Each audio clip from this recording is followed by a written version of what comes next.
Whoa! Before we get started, I want to go over the 4 sponsors for this episode who make all this possible. They're fantastic, so go show them some love.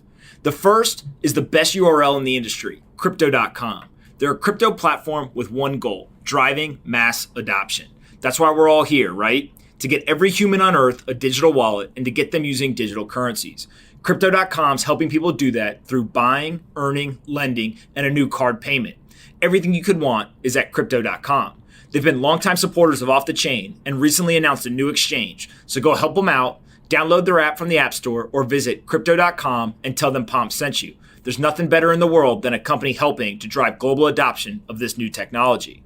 Another part of global adoption is making sure that we secure the various blockchains with computing power. CoinMine has built the best consumer experience in mining. Hands down, no competition. If you want to help secure the blockchain and get started in mining, you can go to coinmine.com/pomp. Order a CoinMine, it'll arrive at your door, and you simply take it out of the box, plug it in, and connect to your Wi-Fi. You'll be mining your favorite crypto in 5 minutes or less. It is honestly magical. I have one running right now here in the office, and it's super quiet, it's got no heat, and every person that comes in the office asks, what is that? Every single person asks. It's a CoinMine. The best part to me is that the CoinMine comes with a mobile app that's super slick, and the company continues to push over-the-air updates to the device that add functionality, add tokens that can be mined, or increase the efficiency of the device. Similar to how Tesla does car software updates over the air, CoinMine's sending these passively to thousands of CoinMines around the world on a periodic basis. Pretty damn cool. When Farbud and the team pitched me on the idea of an Xbox or PlayStation-like box that could mine cryptocurrency in your home, I was immediately sold. I invested in the business, have a device personally, and keep telling people to go to coinmine.com/pomp so they can save a lot of time if they want to get started mining today. And CoinMine has a partnership with our third sponsor for this episode, BlockFi. BlockFi is one of my favorite companies in crypto because they allow users to deposit their assets in a deposit account and immediately start earning interest. Think about it. If you keep your digital assets on an exchange or in cold storage, you aren't benefiting from any yield on the asset. With BlockFi, they allow you to deposit crypto and then get paid interest on a monthly basis in crypto. Deposit Bitcoin and want to get your interest payment in ETH? You can do it. Deposit Bitcoin and want to get your interest payment in Bitcoin? You can do it. The rates at BlockFi are currently some of the best in the industry. You can earn 6% interest on Bitcoin, and you can earn up to 8.6% APY on GUSD deposits. I'm an investor in the company and think BlockFi is building really important and compelling infrastructure. So go check them out at blockfi.com/pomp. Again, that's blockfi.com/pomp. And that brings us to the last advertiser of the episode, eToro. These guys have absolutely crushed it over the years. Their founder, Yoni, was one of the original Bitcoin OGs and has been ahead of almost every trend in crypto. He built eToro to help people buy, sell, and trade cryptocurrencies, but he added a few twists: social trading, copy trading, and virtual trading accounts. Social trading is a feature where every asset available on the platform has its own separate social feed where people talk about the asset, share trading ideas and analysis, and even include various charts or graphs. Virtual trading accounts is targeted at beginners. If you're just starting out and want to try trading with play money, eToro will give you a virtual account with $100,000 in it to test, learn, and get comfortable. And so then that brings us to copy trading, which is by far the coolest feature. This allows you, as a user, to select any other user's portfolio to copy. If you see someone on the platform you like, you can set your account to mimic their trades. They buy Bitcoin with 5% of their portfolio, your portfolio buys 5% Bitcoin. They sell 50% of their Ether position, your portfolio does the same thing automatically. Copy trading's awesome, so go join the 10 plus million other traders on eToro and start trading all the most popular cryptocurrencies today.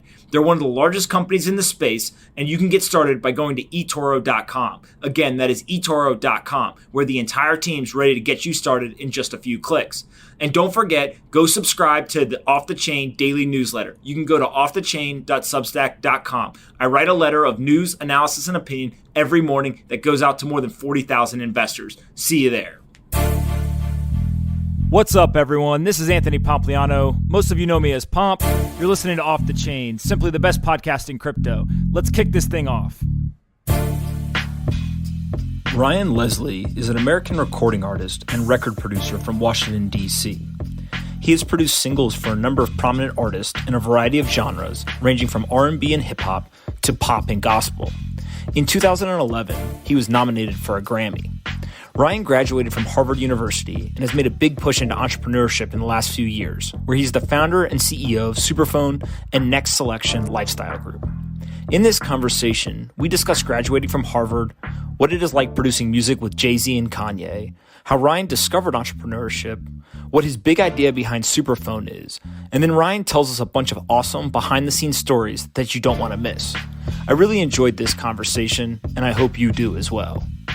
Anthony Pompliano is a partner at Morgan Creek Digital. All opinions expressed by Pomp or his guests on this podcast are solely their opinions and do not reflect the opinions of Morgan Creek Digital or Morgan Creek Capital Management. You should not treat any opinion expressed by Pomp as a specific inducement to make a particular investment or follow a particular strategy, but only as an expression of his opinion. This podcast is for informational purposes only. All right, guys, bang, bang. I got Mr. Ryan Leslie here. This is going to be too much fun, so we're going to try to keep this clean and try to keep it where we have not as much fun as everyone at home. So thank you for coming on and doing this. Oh, we're going to have a great time, man. Thanks for having me. All right, first of all, let's just start with the music stuff. I think most people know you as a musician for all of your music. Walk us through, how do you, frankly, just kill it in music for so long? Yeah, I moved to New York City on an unpaid internship in 2003. Okay. And this is 5-6 years after I got out of college. I went to Harvard, right? Of all places to have a start in music, Harvard University, right? Told my dad I wanted to do music, and ended up back on his couch. I graduated in 98, was on his couch in the fall of 2002, and caught a little opportunity, unpaid internship in New York City, 2003. And 30 days into my internship, landed a meeting with Puffy. Puffy became my manager. He managed me from 2003 to 2005.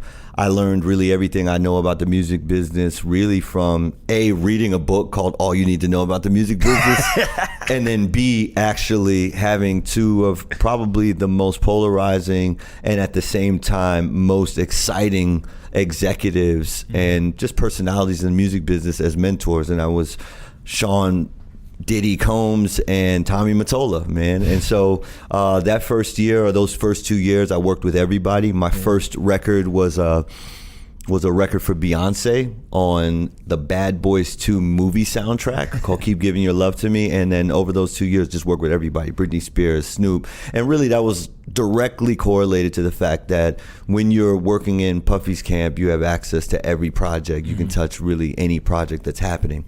So that was really my training ground. And then in 2005, I started to realize that the internet was going to drastically change the way music was both discovered and distributed. And a partner of mine by the name of Rashid Richmond introduced me to the MySpace music charts at the time.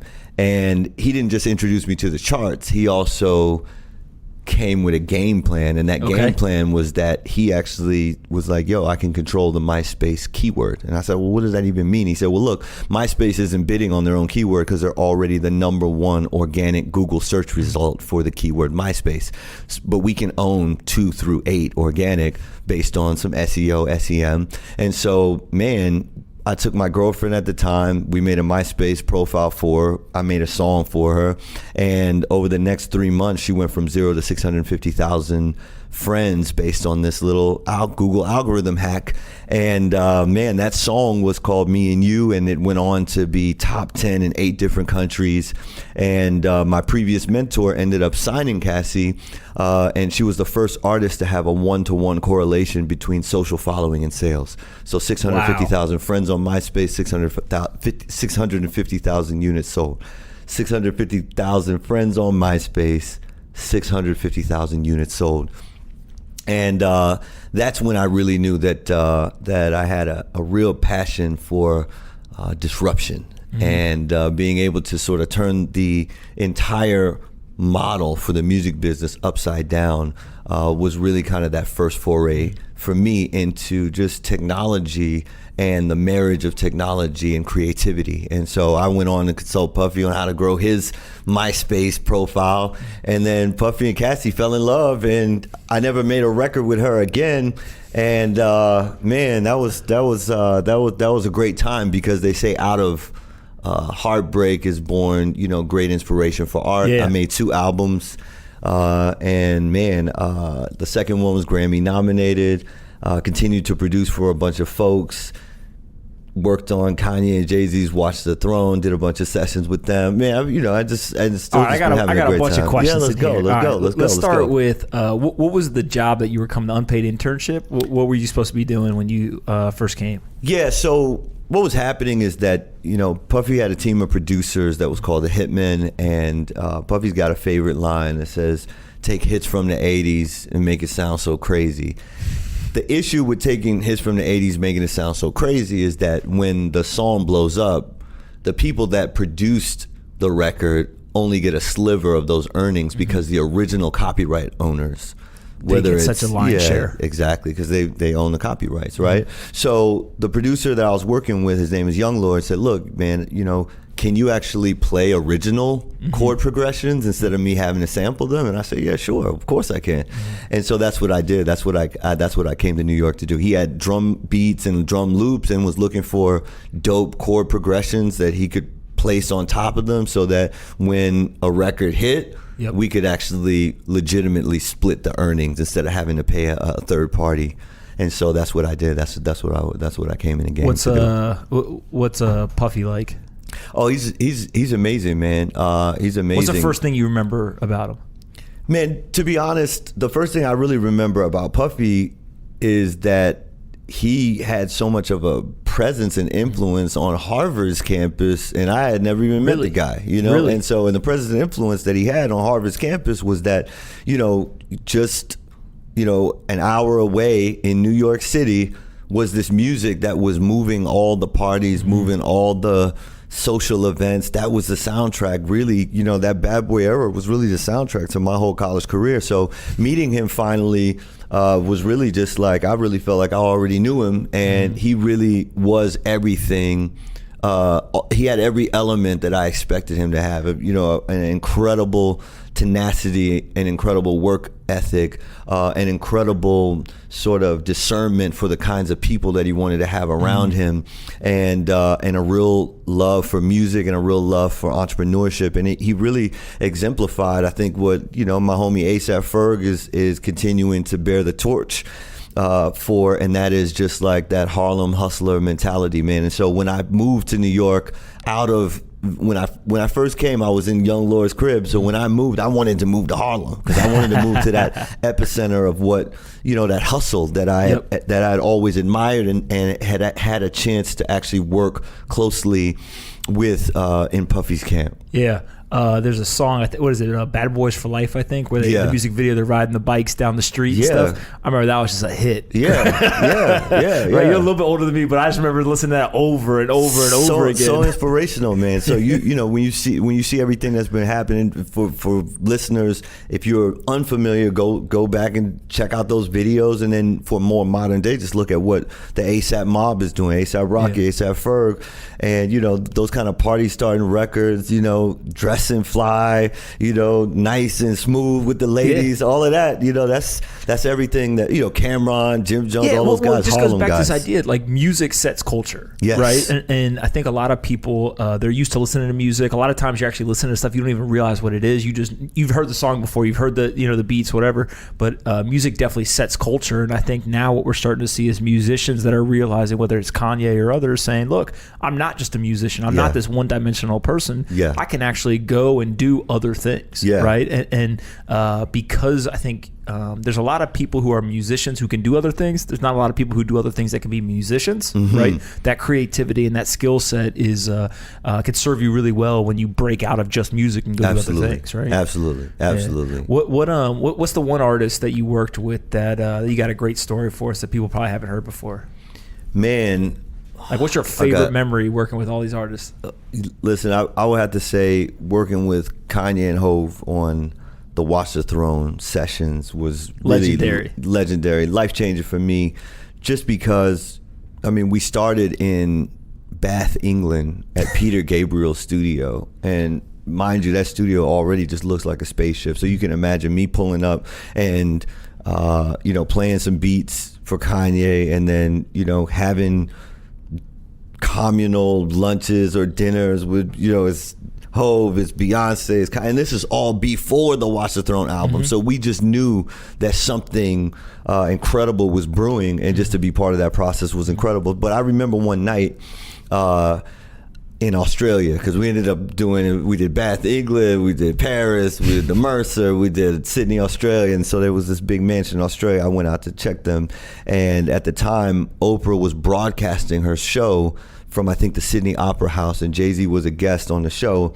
and I stay up really late. I taught myself sort of Dymaxian sleep when I was in college, just so I could add more hours to the day. And so one night, it really was just me, Jay-Z, an engineer, in the living room of this big mansion in Australia. And he said, he looked over at me, and I don't drink, but he's, having a drink. I had some ginger ale, probably something, and he says, look, who's going to catch up to me? And I said, what you mean? And she said, look, I started my day, I went out, I did the Oprah taping, I spent some time with my lady on the boat. I went and did, I opened for U2. And now I'm at the studio, and everyone else is asleep except for you, and I am already where I am. So who's going to be able to catch up to me? Yeah. Working. And man, that was just such a impactful moment for me, because that's the kind of work ethic to which I aspire. And I think there definitely is, in everyone's pathway to success, there's always a sprinkle of luck. But I also believe that you can reduce dependency on luck by having a great work ethic and having a great amount of that work ethic being invested in building the right relationships. I talk about it all the time. There's people who are good at something, and then there's the select few that are great, right? And whether it's a basketball player, a musician, an entrepreneur, whatever, you can be good by rolling out of bed, right? There's some people who just, look, you got lucky, you won the ovarian lottery, right? You just you're 6'5" and you got a 44-inch vertical. You should be able to dunk, right? Stuff like that. But Kobe Bryant, right, is notorious for one of my favorite stories is he was at a pregame before the game, right, and he goes out on the court, and Jay Williams, the famous Duke star, said that he was out there shooting, and Kobe came out and went down the other end, and they're on opposing teams. So Jay starts shooting, and Kobe starts shooting, and Jay Williams is like, I'd already been out there for about an hour, so I did another 30 minutes, whatever, and I leave. And by the time I leave, Kobe Bryant's breaking a sweat, and he's shooting.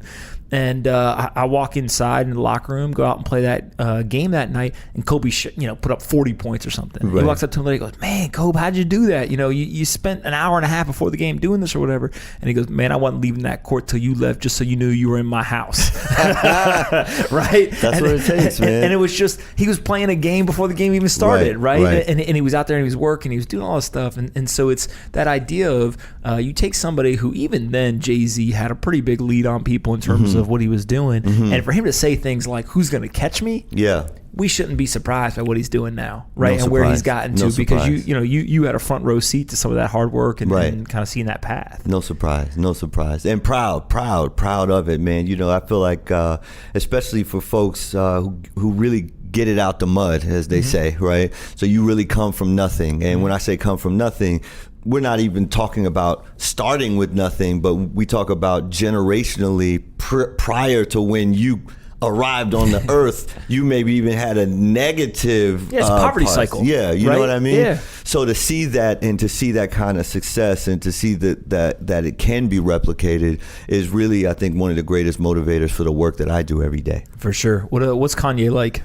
Oh man, he's amazing as well. I mean, one of my favorite things he says is, "Tell me a genius, that's not crazy." Yeah, right? I agree, and I think also, man, just from a taste level, and just being for what I've observed, just being around Kanye, is just a voracious appetite for knowledge, and also once he's formulated his perspective and point of view, he's very, very true to it as an artist. And I think that authenticity has served him extremely well across all the different platforms where he's been creative. And I think he's bred that in his camp. So when you look at what Virgil's been able to do at Louis Vuitton and Nike and everywhere else that he's actually been able to touch creatively, that's all from, I think, being fostered in that environment of just like creativity, artistic authenticity. And I think Kanye really was a game changer and continues to be a game changer in that regard. He fascinates me because I was joking at first, and then people started sending me articles that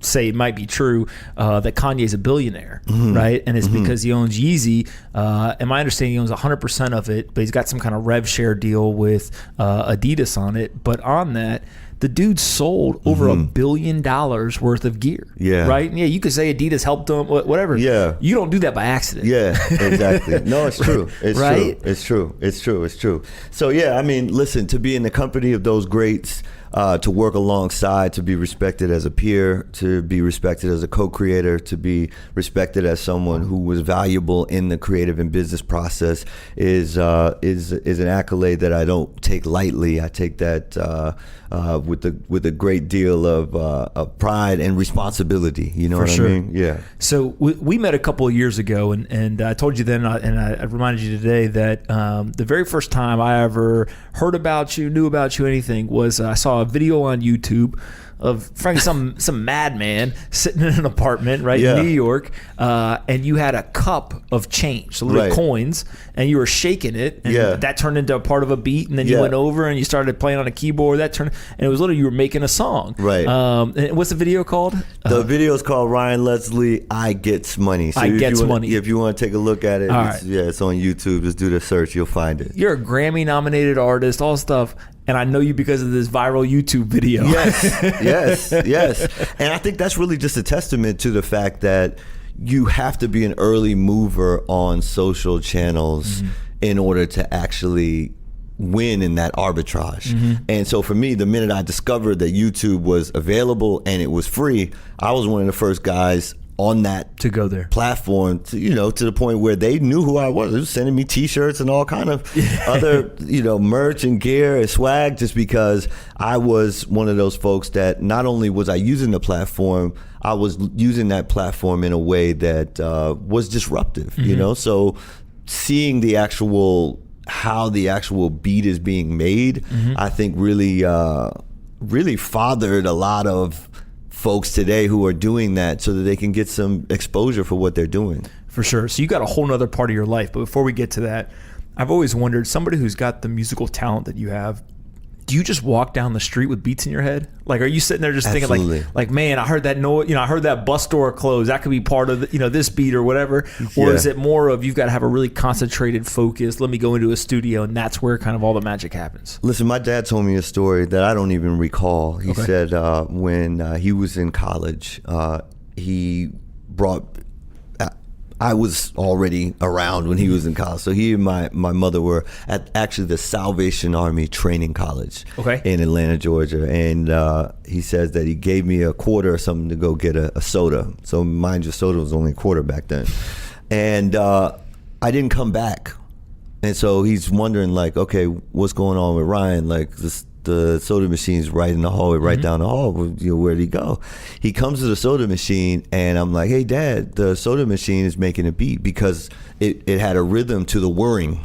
So I'm sitting next to the machine, just bobbing my head. Instead of getting a soda, I'm hearing music. And he said, look, this kid is going to have music in him. And so that's crazy. To that end, fast forward to today, my crew, we ride around New York, and I think one of the most fascinating idiosyncrasies is that I ride in silence. Other people listen to the radio, listen to podcasts, listen to music, so I ride in silence. And the reason I ride in silence is that when I'm in transit in that way, I actually hear music that's fully completed. So I don't just hear, like you said, maybe a door closing, or back when I was a little kid, maybe I heard the Coke machine whirring and I could hear a beat that way. Now I actually hear fully formed compositions. And so my process in the studio is really racing against my mind to actually bring to fruition the fully formed compositions that I hear in my head. That's crazy that you come up with the music in your mind, and then the challenge is actually trying to get it from your mind into the audio file right before you forget it, or you mess something up or whatever. Yeah, and I think there are a lot of parallels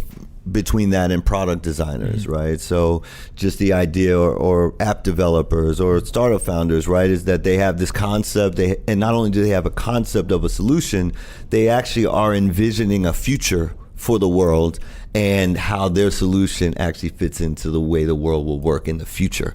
And so for me, as well with music, man, you know, when I make a record, I'm making a record looking towards timelessness, right? So when I made that record with Cassie, that record still lives to this day. We still get sample requests and clearance requests on that record to this day. It's 13 years old, right? Wow. And so I always look at that. I always have an eye towards sort of the timelessness, and being timeless means you have to have some sensibility of what you believe the future will be. For sure.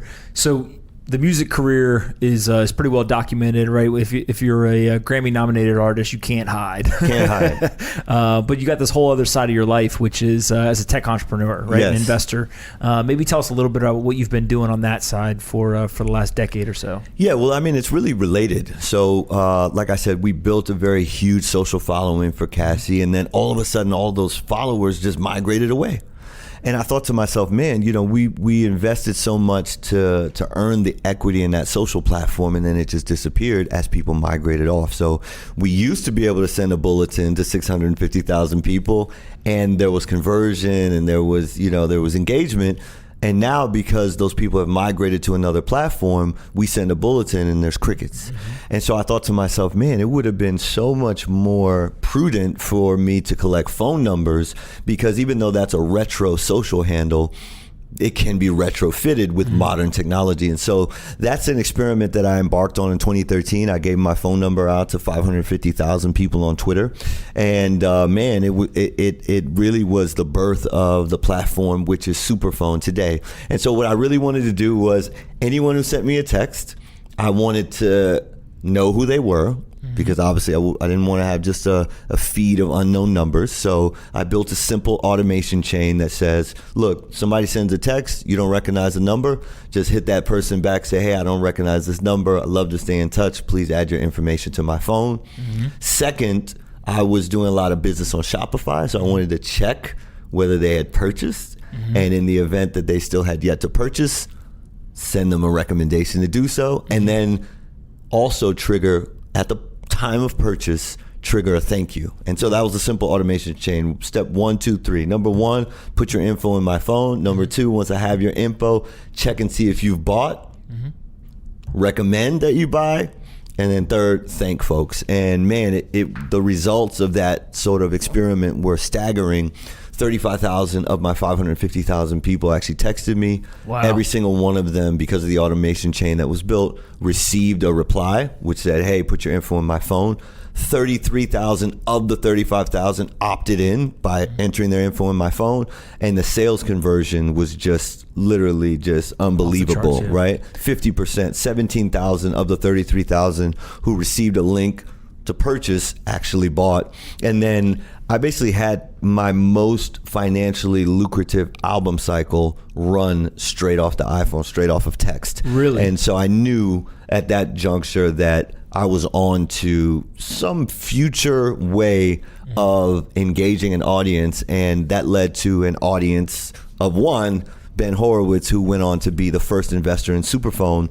And that really was because Tristan Walker was an entrepreneur in residence at Andreessen at the time and set up the meeting. And man, And Tristan's from Atlanta too?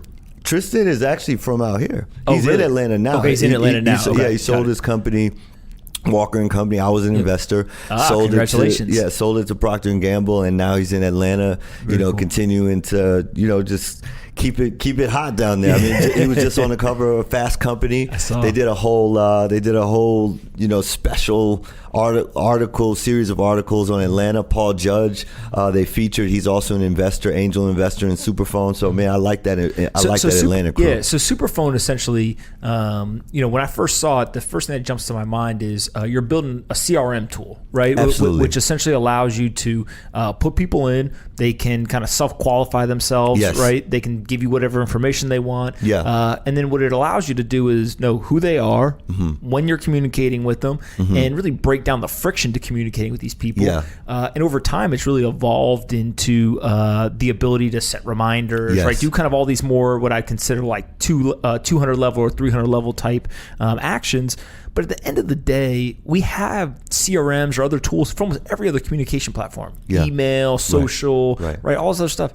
Text message is still incredibly powerful, and there was nothing like this. There was nothing like it. And trust me, I had the money, I could have just paid for it. And so the absence of a solution, even, with the amount that I was willing to pay, and the absence of that solution really created the need and the necessity for me as an innovator to bring this to life. And man, listen, I started out with giving my phone number out to 550,000 people. Just this summer, Miley Cyrus gave her Superphone number out to 95 million Instagram followers. And listen, the fun of building a platform that you could watch, just sit back and scale, and watching all those phone calls come in and all those texts go out, and zero downtime, and high-fiving with the developers that we could have done 10 of these concurrently was just an exhilarating feeling. And so I think Ben really was the first. I mean, I had never started a business, outside of a music business. I wasn't a startup founder at all. Ben was But you were an entrepreneur. Hold on, I'm not gonna let you off the hook. Come on. Yeah. Being a musician, a producer, all that stuff, right? You were an entrepreneur. Sure. It might not have been in a for-profit corporate environment like a true startup, right? But you're an entrepreneur. Yeah, for sure. And I think Ben really is an oracle in that. I mean, listen, he's on the Forbes Midas list for a reason, and he basically said, "Look, Ryan, what I see in this," and really our exchange was pretty simple. I just gave him my phone number, put my phone on the table, and said, "Look, send me a text and I'll sell you my album. I won't touch my phone." And it was pay what you want. The album was only $12, and he paid $50 for it. So I was like, oh, I'm already up in this meeting, right? And then he went on to say, look, I love founders that solve their own problem, and you should really, really consider productizing this, because you have a deep knowledge and sort of unique, and the moat around this business will be that you are a founder who is building a product that you have very, very specific knowledge on how to solve this challenge. And so, man, he was right. He was absolutely right. And so, yeah, shout out to Ben Horowitz for being the first to invest. That's awesome. All right, we got to talk about Bitcoin. Got to. You were early, man. You were super early. Yes, sir. Right? When's the first time you heard about Bitcoin? I heard about it really in 2012, 2011, and really might have just been an article I'd seen in passing. I maybe read some article about some engineers buying pizza or something like that. I thought, yeah, that's funny. Yep. And really didn't pay much attention to it. Ben actually was the one that introduced me to Brian Armstrong and Fred, who were the founders of Coinbase. And I was sitting at one of Ben's barbecues, and Brian, says, look, you should take this seriously, and just to get you on your way, I'll send you some Bitcoin. So he sent me some Bitcoin and Coinbase, and there I was, with my first cryptocurrency holding. Yeah. And you're up in that meeting as well now, right? Yeah, I'm up. We got to figure out what this is. You go to meetings with people, and all of a sudden they're giving you money every time. That's right. At the time, it was like $5 worth of Bitcoin, but I mean, that's definitely grown over time. And so, man, for me, I'm always interested in really any project or any interest that I have, I really throw myself into it, right? So when I decided I wanted to do music, or I wanted to learn piano, I was practicing 6-7 hours a day, to the point where my little sister was complaining to my parents, hey, Ryan's hogging the piano. Not only is he hogging the piano, he's terrible at it, right? And he's playing that thing for 6-7 hours a day. So when I really decided, okay, look, I believe that, maybe it's the universe, maybe some cosmic, whatever it is that's saying, I should really pay attention to this. I said, look, let me try an experiment, and what's the best way for me to amass as much of this cryptocurrency as possible. So one of the first forays was just adding some way that people could actually buy my digital album with Bitcoin. And so there was a plugin at the time for Shopify, so I did that. And I think if you look at the headlines, even 50 Cent, I probably put him onto that as well. I mean, I put a lot of folks onto this. Jeezy, 50, Nipsey Hussle, the late great Nipsey Hussle, talked to them about cryptocurrency. So what's their reactions, right? I mean, these guys are titans of the music industry, even today, right? Yeah. And you come to them, you're like, hey man, there's this new currency, right? This thing called Bitcoin. Yeah. Are they like, hey Ryan, yeah, whatever? Or is it like, tell me more about it? No, I think the real marker of any great entrepreneur is the tolerance for risk, And so for me, it's actually a little crazy when you think about the tolerance for risk is that for me, betting on myself, I feel like it's a very low risk proposition just because I believe that I'm built for whatever I need to do to be successful. I'm built for whatever critical and crucial elements are necessary for me to be successful. And that's because I keep the promises I make to myself. That's how my confidence has been built. I make little promises to myself. I keep those promises. I build confidence. And so I believe that the real marker of any great entrepreneur is the fact that they have that kind of risk tolerance. And when they feel that gut, they bet on it. And so for me, when I talked to those folks about it, they never really gave me the kind of pushback of like, I'm not interested. Hey, let's try this, right? Mm-hmm. And maybe they just dip their toe in the water right before jumping in. I'm the kind of person that really jumps in so that my story can have some real credence and gravitas and validation so that I can't just say, hey, you should try this because I think it's cool. You should try this because I've actually gone through the entire process. I've learned, and you can learn from my learnings and actually accelerate your ROI based on my learnings, right? Yeah. And so that's why I try to share as much as possible. I believe that my knowledge should create a runway so other people can have an even more explosive liftoff. Skirt, skirt. Want to know who has the best URL? Crypto.com. That's right, Crypto.com. They're a crypto platform with one goal, mass adoption. That's why we're all here. We're trying to get crypto in every wallet. Crypto.com is helping people do that through buying, earning, lending, and card payment. Everything you could want at Crypto.com. Go help your boy out. Tell him Pomp sent you. Download the app or visit Crypto.com. Pomp's got you, always. Ever wanted to get into mining and didn't know how? Don't worry, your boy Pomp's got you. Everybody got some electricity and Wi-Fi. All you got to do is go to coinmine.com. You buy a coin mine. It's like an Xbox or a PlayStation that helps you turn your electricity into Bitcoin. That's right. You purchase it. It shows up at your doorstep. You pull it out of the box. You plug it in, connect to your Wi-Fi. 5 minutes or less, you're mining Bitcoin. All you have to do is control it from the mobile app they provide, and then you receive over-the-air updates that add new coins and new features on a consistent basis.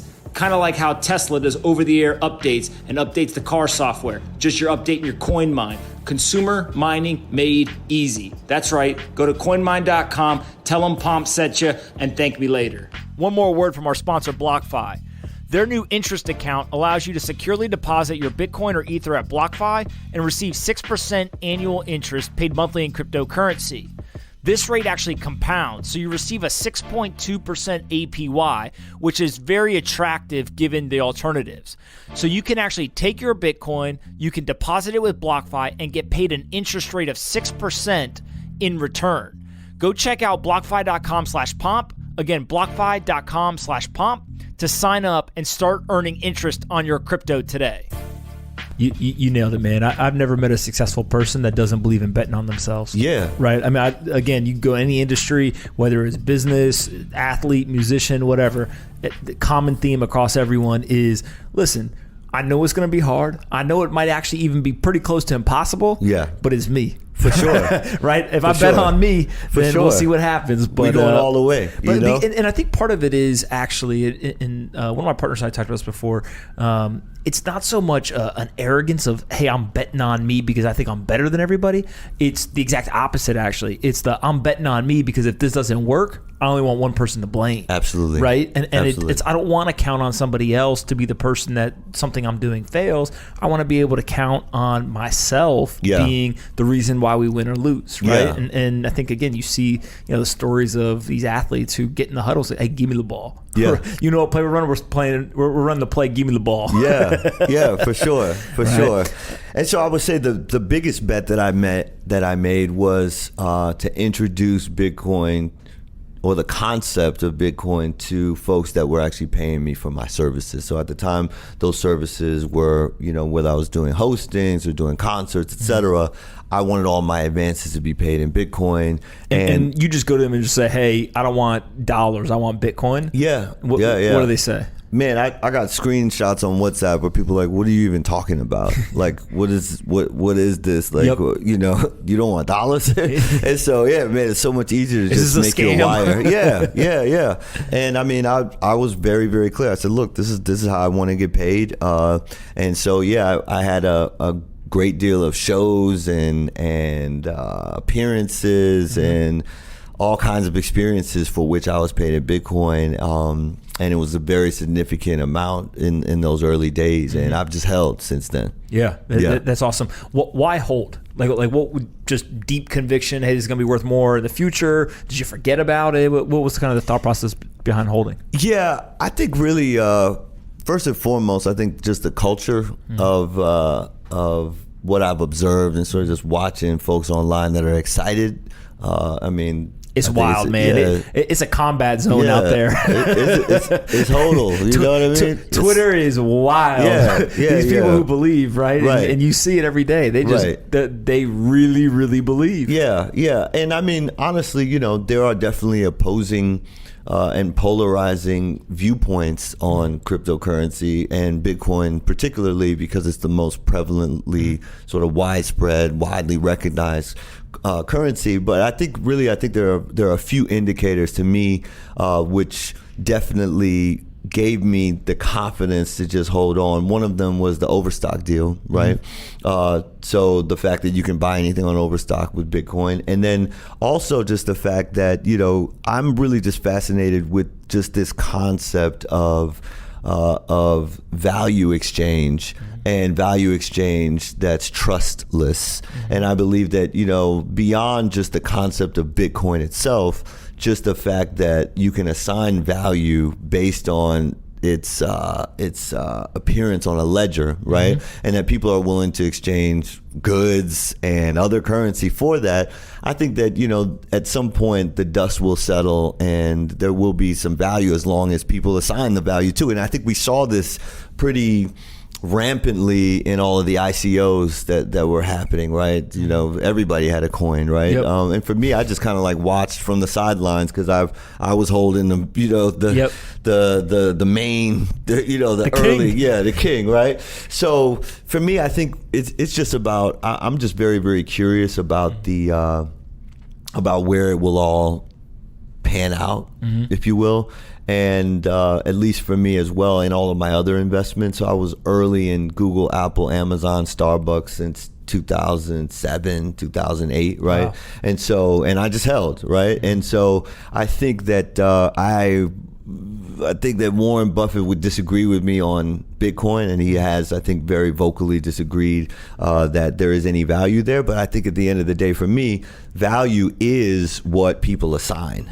And so to the extent that there are, literally I had a phone call the other day, somebody was like, man, I want to buy $400,000 worth of Bitcoin, and they were looking to say, what exchange can I do this on? You know what I mean? So you can't say that it's worth zero. If somebody's willing to give $400,000 for some amount of them. Yes, right. And, exactly. and so to your point, it's there's a marketplace, right? That marketplace determines the price. Right. Now you can argue that the price doesn't match the ultimate value of the asset, right? But you just can't argue with that. Yes, there's a price assigned to this that's being set by a marketplace that has pretty good liquidity, and it is what it is. And when you think about just the thesis behind Bitcoin and just the fact that there is a restricted volume of the currency, that's really where I think folks are really looking at this as sort of a stored value digital asset, right?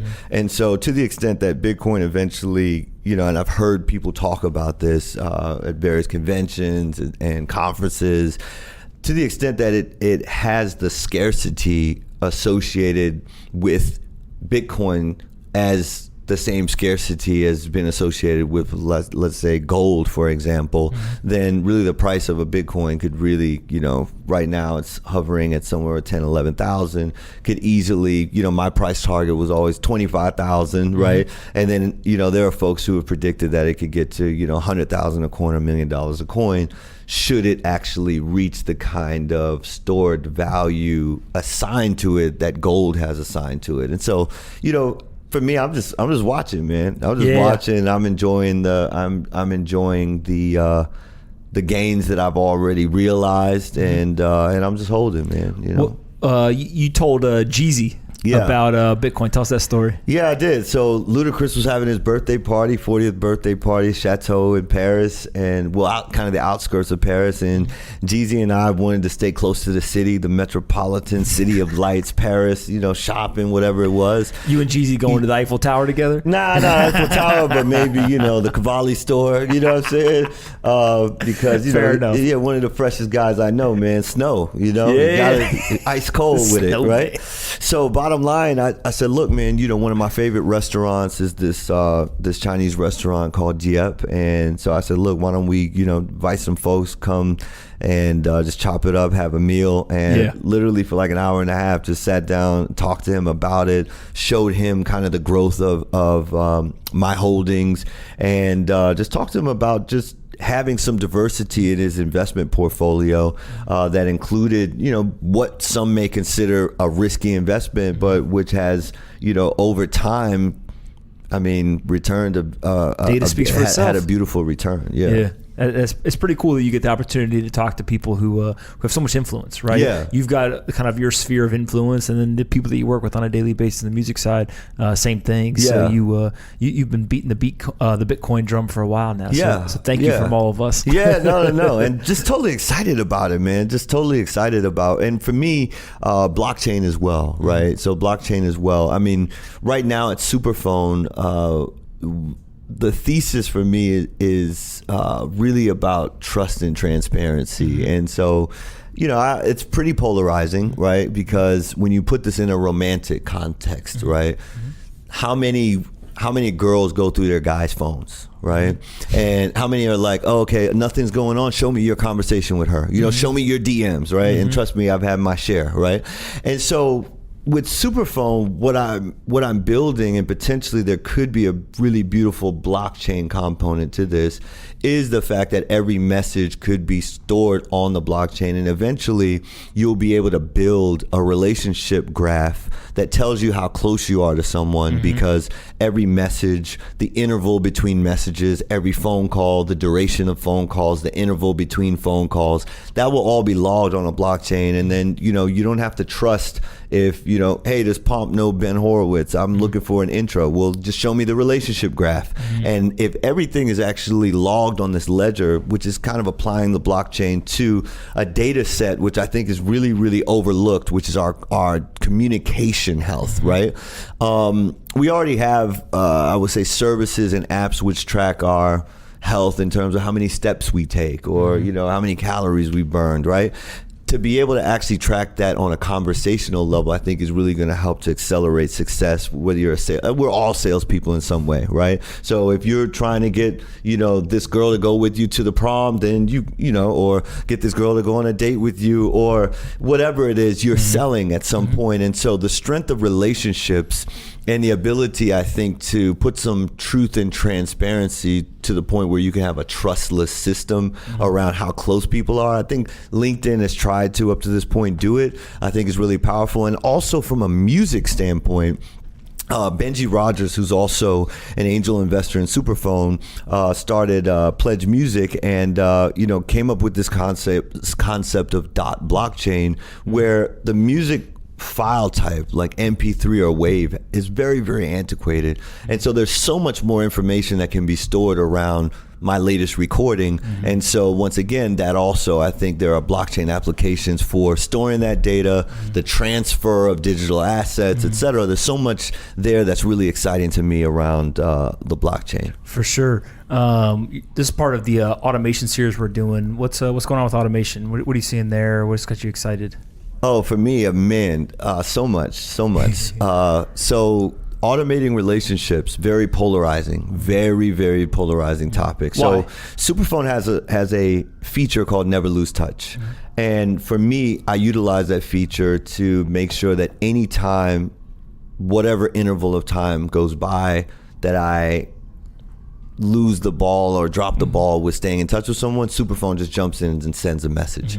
Now, I've had some people that are just like, yo, this is totally disingenuous. If you were really thinking about me, then you would actually open your phone, unlock it, search for my name, type a text, hit the send button because you're really thinking about me. Sounds inefficient. Right, totally inefficient. And so I'll be honest with you, some of the most valuable relationships in my life have been enriched by putting this layer of automation that even though I might get busy, I might be in my own world, I might be working on music, I might be working on Superphone, it's tracking these time lapses and is initiating conversations with me. And the people that really care to be in touch with me, they always respond. And then folks that are skeptical, they've blocked me. They say, hey, look, I don't even want to be in touch. You put a robot on me. And so I think,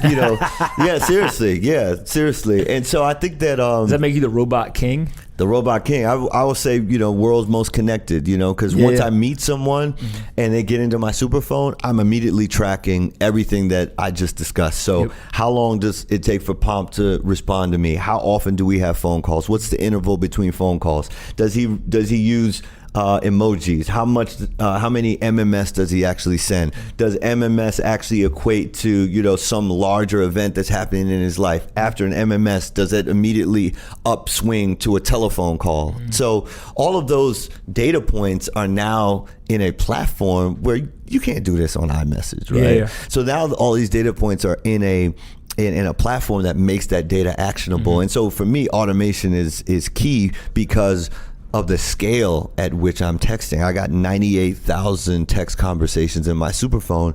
I try to do as little bot work in there as little as possible, right? Because that communication channel is so sacred. It's the most important real estate that's in our phones. So the minute somebody feels like a robot is in there, they check out, right? And so to the point that to the extent that people understand that I'm building and I'm testing, I've had folks that I've built really beautiful relationships. And to be honest, my relationship with my mother has even improved just because I know she's driving home from church on Sundays. So literally every Sunday at 1:30 her time, Arizona time, that phone call happens and it looks like my mom is calling me. Doesn't matter what meeting I'm in. I say, hey, look, I gotta take this call. It's my mom, just to check in. And our relationship has improved because of that. So listen, maybe I'm living in the future, right? And maybe in the future, everyone will just accept this as a common practice. But for right now, it's pretty polarizing. I am automating those portions and I'm automating conversation initiation as opposed to conversation responses, so to speak. Well, and I guess part of this too is some of the sensitivities probably around text messages are the highest signal communication channel most of us have, right? Maybe phone calls are a little bit higher, but even with robocalls now, I don't answer a single call if I don't know the number. Right? Exactly. And so somebody texts me, I see it, right? And I think that what you're getting at here is this idea that if you automate the initiation of the conversation, really all it's doing is basically serving as an alarm. It is. And it's saying, hey, you should be talking to this person. And I think that there's this study that shows 150 people is kind of like your circle, right? Dunbar's number. But with something like this, right, you're able to actually expand that number and stay connected to a whole bunch more people. And again, it's just, you don't actually have to communicate groundbreaking ideas to people, right? Just a simple, hey, thinking about you. Yeah, absolutely. good to go, right? Absolutely. And also, I am interested in automating mundane requests. So if you were to text me right now, what's your email? It's going to hit you right. What's best email for you? It's just going to hit you right back. Yeah. If you were to text me right now, hey, where can I get your latest music? It'll hit you right back, because I believe that there should be some value delivery of convenience. So if there is a data repository that's just going to give you the answer that you need immediately, I shouldn't have to actually, I think it was Elon Musk who says that we're limited by our thumbs, the speed of our thumbs, right? So I'm going to hit you with a wild idea. Let's go. Humans are actually inefficient machines. I agree. Right? I agree. And all you're doing is you're taking one machine yourself and you're replacing it with a more efficient, more intelligent machine. Absolutely. Absolutely. Right? When you look at it that way, actually what you're doing is you're improving scaling humans. my own intent. I'm scaling my own intent, right?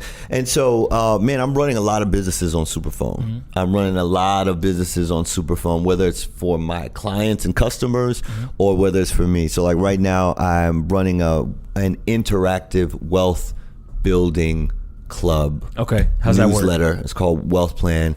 And listen, there's a price point because I need people to value what I'm offering to them. And it's really just runs. I already basically created the entire brain trust. It's 12 different lessons. It's delivered every month. And over the next year, when you subscribe to Wealth Plan, you will get to follow my financial moves, mirror my financial moves. A little bit of crypto, a little bit of real estate investing. It's not a solicitation at all. It's just a revelation of what I'm doing to the extent that you'd like to mirror it, right? And so that is being done at scale over Superphone, right? And awesome. Folks, if they want to text back because they have questions, I can differentiate in my text feed who's actually a subscriber, who's not, and I can give priority to the folks that are actually members of this interactive club. And so there are so many applications for automation in, like I said, I believe that the cell phone number is our most powerful social handle.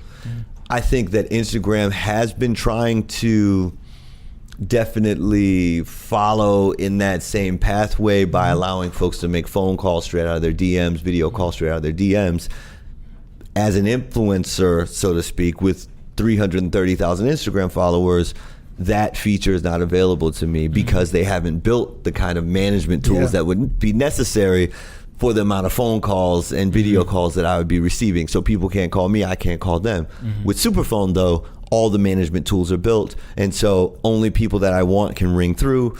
Only people that I want can actually, receive responses organically from me. But everyone else that wants to be directly in touch with me can do so. So I think it's very much in the same vein of what you're talking about, where I know the machine that I would like to be, and I've attached technology to support that kind of scaled intent that I'm looking to deliver. Well, and part of this too, I think, is we don't change our phone numbers that much, right? So not only is it kind of the most intimate social handle, but it also is long lasting. Almost every single one of my friends still got the same number from high school. Yeah, or college, right? First time they got a cell phone, right? So most of your friends probably got them when they were in college, mine in high school. They never changed. Yeah, and it becomes a part of someone's identity, right? And listen, I've always said this, when you get somebody on text, you're in touch with them as long as you keep the conversation current until they either block you, change their number, or die. Yeah. You making any music still? Hey man, I'm always making music. Yeah. I really went from doing like 150 shows a year to just doing 3, 4, 5 shows a year. I'm really a full-time 150 shows per year. Trust me, when you love what you do, it's not even work, man. Listen, we recorded 150 podcast episodes in the last 12 months. Wow. Right? Exactly to the week. Right? Wow. And that was hard, and all I had to do was walk in this room and just talk in this microphone and leave, and there's no audience. Yeah. Well, Doing 150 shows, that is wild. Listen, add the audience, add, screaming girls in the front row, add wild after parties, you don't like travel. Screaming girls, or that's a bonus? Add all of it, I'm telling you, it would be a lot more exciting, right? It'd be a lot more fun. A lot more fun, a lot more exciting. And so that was... Trust me, I never felt like it was working. Never for a moment felt like it was work. I was exhausted. Sometimes I had to have doctors come give me a shot in my back, all that kind of stuff. Yep. But I had a blast.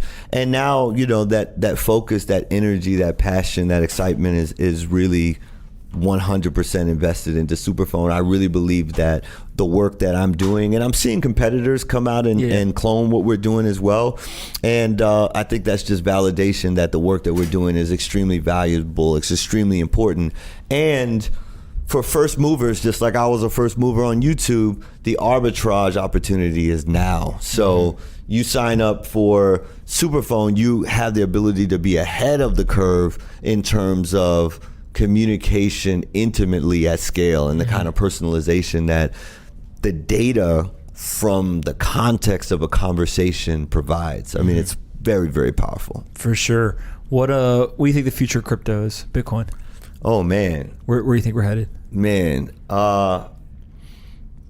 where are we headed?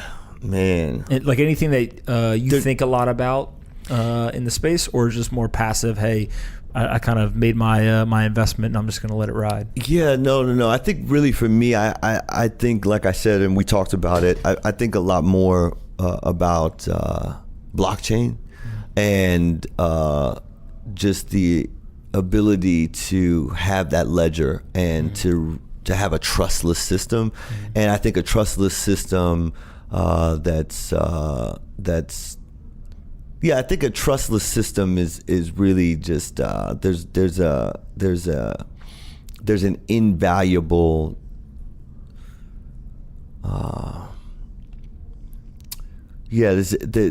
it's very, very tough to place a value on how powerful a trustless system is, right? I think that right now so much is manipulated by emotion, so much is manipulated by folks who have the gift of gab, so much is manipulated by headlines. And so that trustless system that gives the kind of truth and transparency that allows us to make more efficient decisions about where we want to go in life. That's really the piece about crypto and blockchain that excites me the most. And I'm looking to integrate it eventually into Superphone as well. Yeah, I love it. Before I finish up, I let people ask me a question, but first we talk aliens. Okay. Believer, non-believer? Man, I have faith. Same. I have faith.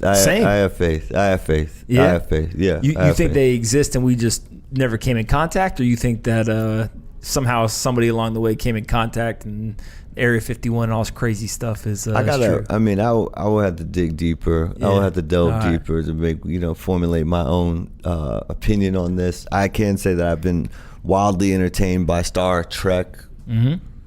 Growing up, just because that's my mom used to love to watch that, and so like. But Ryan Leslie's never met aliens before. No. Even though just making sure. Listen, there have been some people I have met that I'm like, man, they're out of this world. They're otherworldly. Look, some people say Jay-Z, Kanye, they're aliens, right? Yeah, listen. Yeah, true. So a question for you, man. Where do you believe that crypto is going? Well, I mean, what's the future? Give me more of a nearer term. Yeah. I have two core theses, right? This kind of short, medium, and long term, which is just Bitcoin is real because people are going to trust algorithms to store their wealth, right? Yeah. Just like you trust algorithms with Google Maps for directions or music recommendations, all this stuff, right? So it makes sense to me that eventually it'll permeate into our financial lives. Yeah. And the other is that every stock, bond, currency, and commodity eventually gets digitized, right? Yeah. Now in the short term, I'm really, really paying attention to a lot of these currency wars that are playing out and kind of the more like global macro stuff. And the thought process there is just we're literally seeing the perfect movie script play out for why Bitcoin is important. Yeah. Right? Forget all the politics, whether you like the president, you don't like the president, whatever.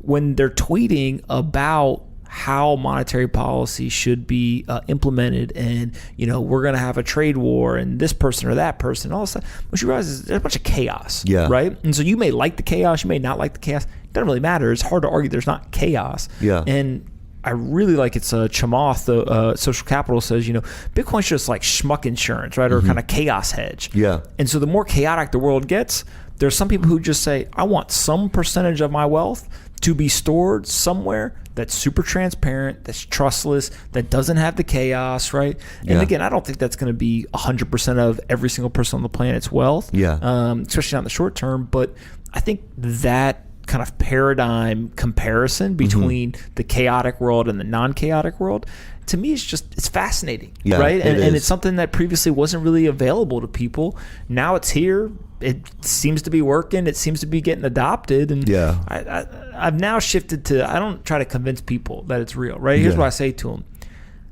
How sure or how confident are you that it's not going to work? Are you 100% confident? Because if you're just 99% confident, probably should get 1%, right? You should line up how you think about your wealth and your assets with your confidence level, right? For sure. And so if you want to be 100% committed to the fiat kind of traditional legacy world, and you're 100% confident that this other stuff's not going to work, go ahead.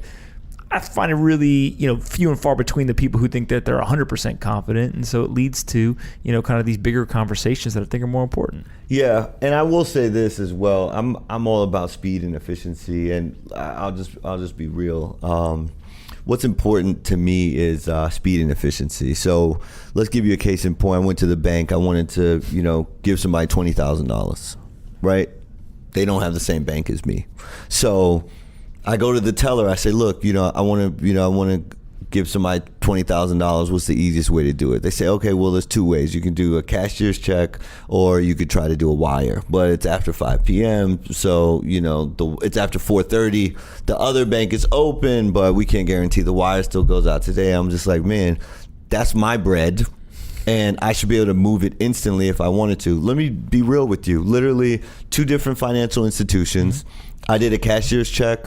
And because it was after 4:30, they were like, look, it's not going to clear the same day. It was a Friday. It wasn't going to clear till Monday. I went back to the other financial institution, took out 20 bands in cash, went to the other financial institution. They said, hey, look, it's too much money. You can't deposit that in cash to somebody else's account. So I had to go and put the cash back in my account. And I'm just like, look, to the extent that you were just talking about the kind of efficiency, look how much time I just wasted. And because I care about that person, I did everything that I could do to make that happen.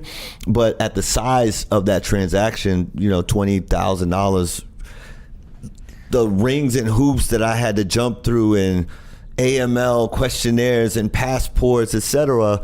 Like, I'm just about efficiency, man. I worked for that money. I should be able to redistribute it as instantly as the IRS will come in and seize it. What I mean? Well, look, you store your money in a place that's closed more hours a week than it is open.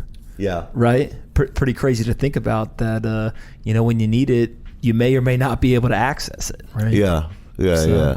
All right, man. Listen. You've been killing the game for a long time. I appreciate you coming in and talking about all this stuff. And hopefully people will start to kind of be warmed up to the idea of how long you've been in Bitcoin.